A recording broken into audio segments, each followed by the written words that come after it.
Hey everyone, Will Brink here, brinkzone.com. Wanted to cover a topic that's getting a lot of attention. I posted a picture from this topic on my Facebook, which has gotten a lot more comments and attention than I actually expected.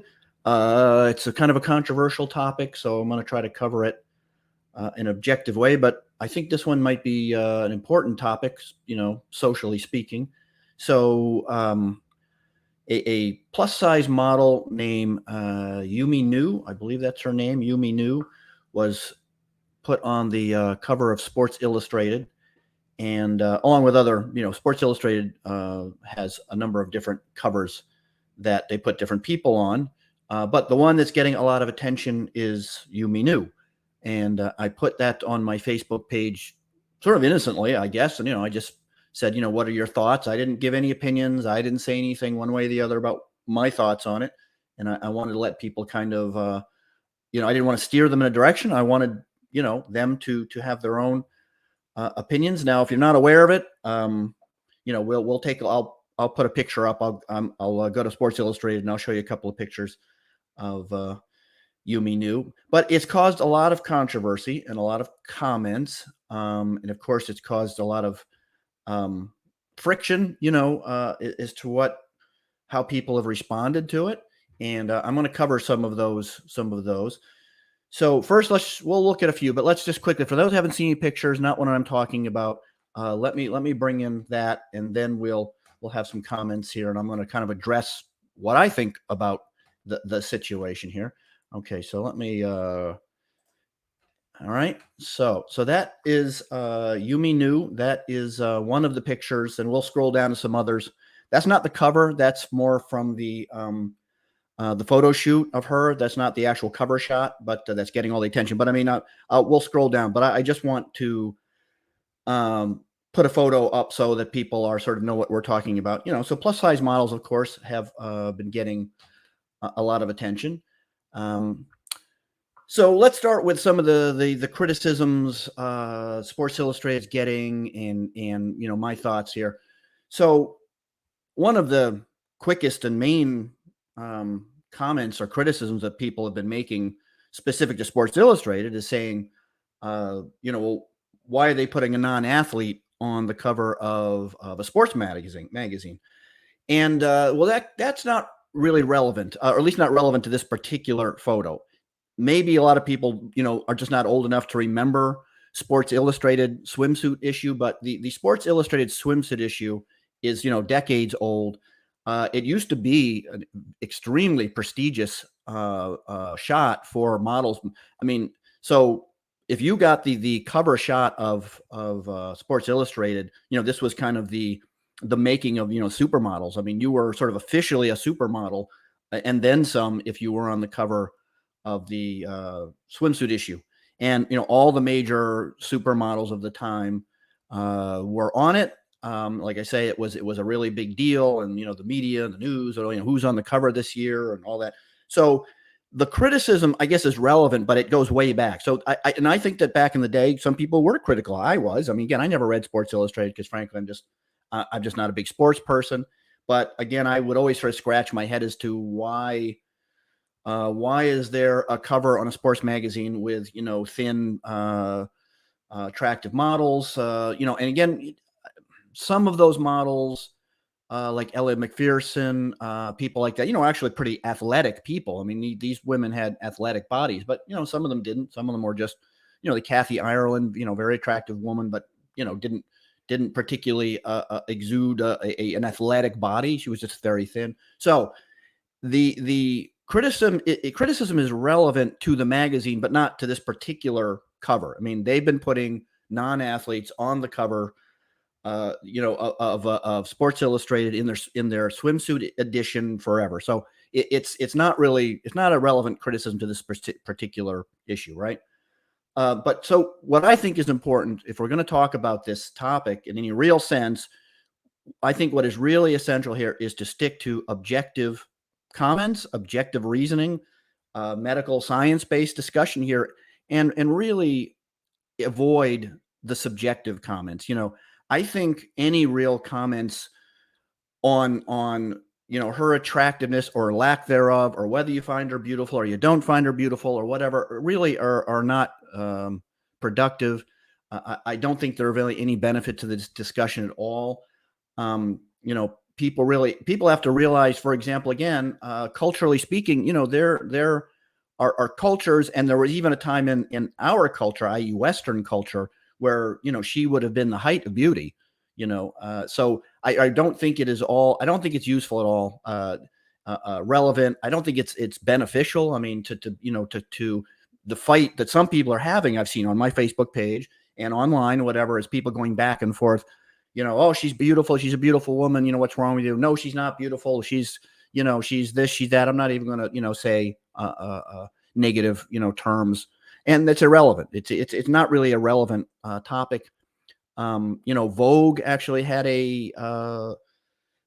cover, I don't know, last year, a few years back, again with a plus size model, which created some similar comments. And of course, this is their goal. I mean, obviously, why are they doing this? Well, we know why they're doing this, of course, because it gets people talking, and they're trying to stay relevant and all that. But Vogue, and I'm sure other magazines, I don't exactly look at magazine cover, but I remember Vogue also had a cover with a plus size model, and that got raised some eyebrows and got people all talking and all that. Now, again, I think in Vogue it's maybe a little more relevant in terms of it's a fashion magazine.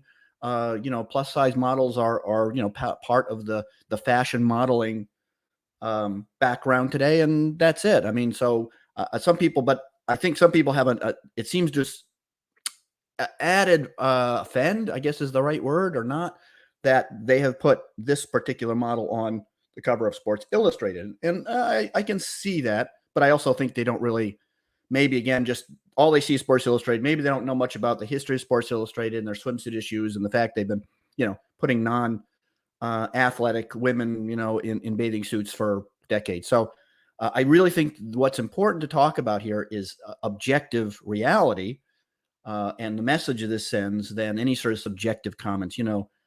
Jordan Peterson's getting a lot of attention for, making a negative subjective comment about her, that he's not attractive. I don't forget what his exact comment was. Quote was, not attractive, yada, yada, yada. And I think that was a very, well, like him or not, he's not a dumb person. He's a smart man. And I think that was a really not a smart thing for him to say, because it's not relevant whether he finds her attractive or not. He should have said something. Yeah, he should have said something objective. He's a pretty objective guy. But I think he got himself in hot water because I don't think it wasn't appropriate. Just there's no real benefit. There's not productive to throw out something totally subjective about whether he finds her attractive or not. She may find him equally unattractive, and so on and so forth. So, but anyway, the fight, the battle, the discussion, the controversy should not be about whether he, you, I, or whatever find her attractive or do not find her attractive. This is not a relevant, useful discussion. So what is, right? Well, the reality is that she would be obese by standards of body fat. I didn't check her personal body fat personally, but 30 years or so of taking skin fold calipers and judging bodybuilding shows and working with pro athletes and all that, I would easily put her at probably around 30%, give or take a few percent. Her BMI is, obviously going to be up there. I would high 20s would be, I would guess 27, 28-ish would be. Now, again, BMI, of course, obviously has drawbacks before anybody makes a comment, but it still is not irrelevant. BMI is a relevant measure. It's more of a population-based measure versus an individual measure. But, you have to take everything into account. You can't just take BMI by itself, but you can certainly take, think BMI. You can take hip to body waist ratio. That is relevant to health metrics. You obviously can take body fat metrics into account, and as all of those put together is a relevant objective measure of what we're talking about here. Now, so what are we doing? What is the message by putting it on her on a sports oriented publication? Again, maybe kind of doubles down on the supposed to be promoting a healthy lifestyle and all that. But again, let's be honest. there's no lack of unhealthy athletes that end up on the cover of Sports Illustrated. And sports, at the end of the day, we have to be honest also that sports, competitive sports, not about health. Has never been about health. Okay. Nobody gets in a professional baseball, a professional football, or, a whole bunch of professional sports for their health. Hopefully they are not unhealthy. Hopefully they're doing, they're living a healthy lifestyle and all that. But we've always made the mistake in our society of conflating, competitive sports with health and vice versa, and they're not. So the two really are again not interchangeable terms. Playing sports, doing sports, should be healthy, but it depends on the sport and all that. But again, I've worked with known professional bodybuilders and all that, and look, competitive bodybuilding is not healthy, and they know it, and everybody knows it. So again, I think we can't push that too far. But again, I do understand the criticisms specific to putting such a plus size person on a sports oriented publication. But again, it's of limited value as far as objective realities here. But again, what is the message that we're trying to send? Right, the message that we're trying to send is this is having a high body fat and a high BMI and that type of thing a lifestyle choice. It's okay. I mean, that's the point here. We're not looking at body shaming. Again, there's no value in fat shaming somebody or body shaming them or something. I just don't think it doesn't have any real value to changing anybody's minds and all that. Just puts somebody on the defensive. This is not about whether they're a good person or bad person or anything. This is objective discussion. So the message we're sending, I think, is that, remember, we're awash in obesity-related diseases in this country. Okay, that's an objective fact. All right. Now we know that obesity is the risk factor or a major risk factor to, of course, diabetes, heart disease, some cancers, joint problems. Now COVID death and complications. Again, obesity. Here we have the nation, the government entities and stuff, pushing vaccines hard and all that, which again, I'm not anti, I'm vaccinated, and other things. And yet I didn't hear a word. We had 3 years of this pandemic to say, look, people, also a major risk factor to your experiencing serious complications and death from this virus is obesity. And, really, you really should focus on the other things, but you should also definitely focus on losing some fat for your health, for your well-being. But, again, we all know this. But I think that, what we're trying to do here is obviously, there has to be a balance between, body positivity versus, say, blanket fat acceptance and downplaying the risks and costs to society of obesity. And that's a bad direction to go. I do think, my personal sense, and other people that, I've shown people the picture without giving them any opinion, saying, what is this? You're a young woman, and I show you this magazine cover. What does this say to you? And they, their response was, well, she's on the cover. I mean, it tells me that, being, overweight is okay and it's acceptable. And, if she got on the cover, well, I guess it's not a problem and so forth. And I think that is a really negative message to send. This is not the message that we want to send. Going back to the Vogue cover a little bit, I think, again, what the mistake that Vogue made, it wasn't just putting the plus size model on the cover. They literally wrote on the cover next to her, yes, this is healthy, in big, an exclamation point. No, it's not. It's, again, you put a plus model on there, but by putting that, you really, again, the message you send is not a positive message when we are, again, when we have something, I think, around 30% of obesity rates and rising and no end in sight. And now what we're doing, at least what the interpretation that comes across to any, I think most people, especially, again, young women, or young men, but that seeing covers like that is that it's normalizing and making it perfectly acceptable. So I would have said, for example, in again, we have to find a balance between, we're not trying to fat shame or body shame. We're not trying to make somebody, who needs to lose some weight for their own health and all that, feel negative about themselves and any of that, because that's not supportive. It's not of value. It doesn't help them, doesn't help anybody. You don't want to make, you're not trying to make yourself feel superior or anything by making somebody else feel inferior. It doesn't do any good. So I was very careful on my Facebook page, and will do so in this video, to uh, excuse me, use objective discussion, objective metrics as to what this is about. I think subjectively, it's just of no value, to go into that direction of, again, comments, she's beautiful, what's wrong with you? No, she's not, what Peterson said, and so forth. So other people made the comments. I'm just kind of thinking from my head some comments that came out on Facebook. Somebody said, well, what about Will, what about the bodybuilders are dying? What about them? Well, yeah, they're unhealthy too.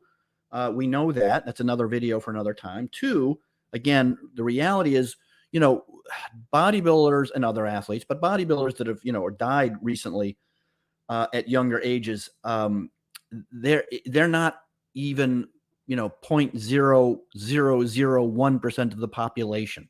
We're not awash in, dying bodybuilders, right? And they're not part of a major health, risk population. Two, even bodybuilding has shrunk. Competitive bodybuilding, the popularity has shrunk dramatically in the years, because more people, I think, have come around to recognize that it's not a healthy, at some level, as always. Obviously, the bodybuilding lifestyle is a very healthy thing, but again, competitive bodybuilding at those levels is not healthy, and that is, I think that bodybuilding at the upper levels has shrunk in popularity quite a bit due to that, and it's had a response. Another comment, people said, well, Will, what about the health of all those ultra skinny models, those anorexic models that are on the covers and were on the covers and so forth. And again, it's true. They're absolutely right. I have always never thought they looked healthy. I've worked with some models, ex models, who are trying to get their health back. But again, I have to say, we're not awash in people dying of thinness in this country. I'm talking about population-sized risk factors here, where you have, well, if you put all of them together, you've got millions of people dying of obesity-related, or at least obesity as a major risk factor disease. We do not have millions of people, probably not even thousands, but of people, but dying or getting ill and stuff from malnutrition, being so thin, whether it's anorexia or just undernutrition and all that. We don't have we don't have millions of fashion models that are getting sick and dying. So again, that equivalence argument, the what about equivalence argument, it just doesn't work.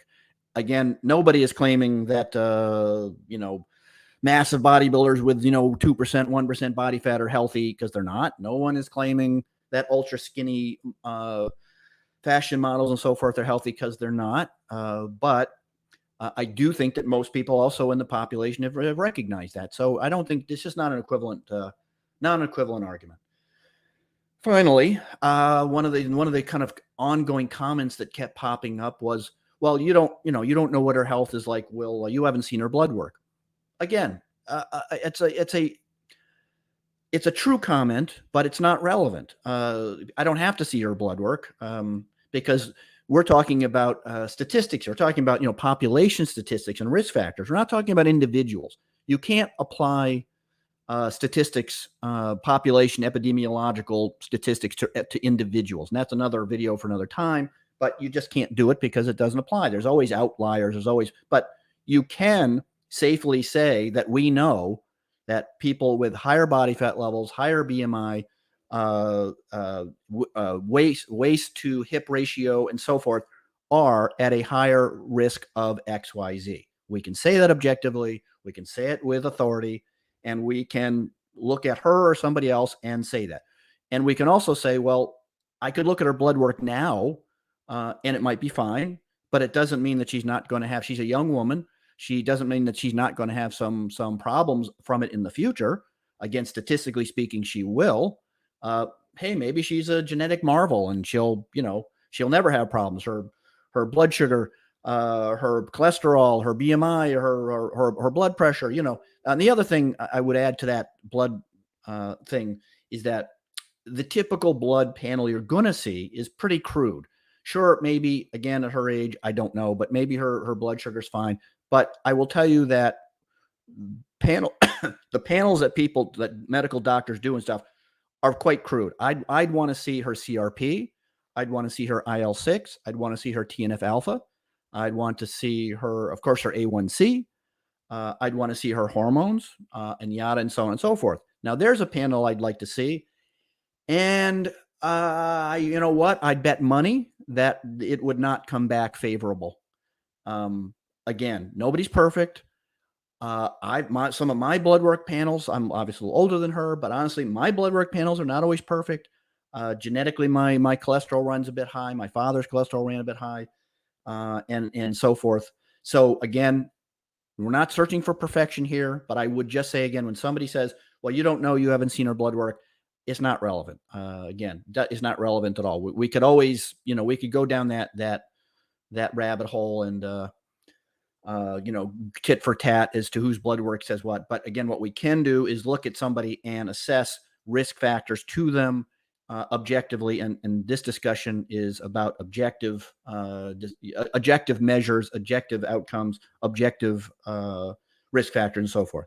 So my basic conclusion on this swimsuit cover. Let's take a look at a couple other pictures. I don't know if you guys have looked over here, but let's scroll through a couple more and see what your thoughts are. Okay, so let's see if I can make this happen without going too fast. Okay, that's another photo. That's from her photo shoot. Very pretty woman, of course. There you go. I don't know what your thoughts are there. Again, I'm trying to find the actual cover that's gotten all the. That's actually, that's a pretty nice shot. I'm looking for the actual cover photo, the one that's sort of getting all the. Okay. And some people have also said, and I tend to agree with them, that, these are not very flattering suits they put on her either. I have to admit, I agree. But again, I don't know, it's not going to change, what we're talking about here from a strictly objective point of view. God, I don't know why the actual cover is so hard to find. But anyway, if you guys want to see the cover, I don't want to keep you on here forever. But you can see, what I'm talking about. We got to be getting closer. So, okay, there's another photo. Anyway, if you want to see the actual cover that is getting all the attention, and you know what, I will put that as the thumbnail to the intro to this video. So you know what, you'll see it anyway. So all right, I'm going to give up looking. Just go back to let's go back to my screen, and all right, I'm going to unshare this if you all don't mind. Okay. So we're back. All right. So that's my thoughts on the matter. Feel free to leave some thoughts, your opinions. Think that I'm on the money, objectively speaking about this. And as usual, I just hope people listen to it before they comment, because everybody likes to, especially on the internet, just like knee jerk, throw out their opinion of a thing before actually taking a little time to sit back and think about it. And hopefully this helps. Obviously brought to you by Alpha Joe, coffee booster. Tastes good, feels good, it's good for you. Trifecta of win, I like to call it. It's a couple empty bottles over my, I just hit my microphone. A couple empty bottles over my shoulder. And I'll see you all on the Brink Zone. Hopefully I didn't miss any important topics on this, but I think I covered what matters. See y'all.